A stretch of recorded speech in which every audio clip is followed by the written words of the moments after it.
If we get a few more Sundays like we just had at the Players' Championship, all is going to be just fine in the world of golf. You had the defending British Open champion, you had the defending U.S. Open champion, and you had the defending Olympic gold medalist at the top of the leaderboard, and they all got caught and passed by the world number one ranked golfer and the defending Players' champion, and that would be Scottie Scheffler. Scheffler put on an absolute clinic on Sunday, catching three of the game's best and taking home his second straight Players Championship. He's the first person ever to do that. And even so, even as well as he played, Wyndham Clark, Brian Harman, and Xander Schauffele all stood on the tee at 18 with a chance to birdie and force a playoff.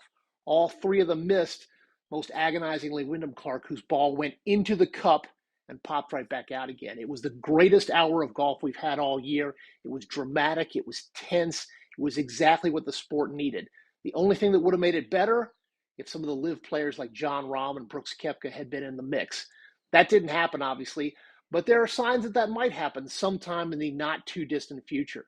At his press conference on Thursday, PGA Tour Commissioner Jay Monahan indicated that there is movement in an agreement between the PGA Tour and the Saudi Arabia Public Investment Fund, which funds live golf. And this week, players from the PGA Tour, player representatives, are scheduled to meet with Saudi officials to see if they can start to work toward an agreement. Now, what does this mean for you, the fan?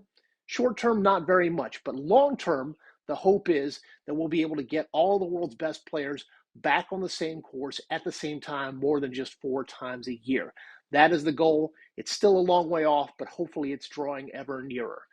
I'm not going to say that if that happens, it would make all these last 2 years worth it, but it would certainly be welcome.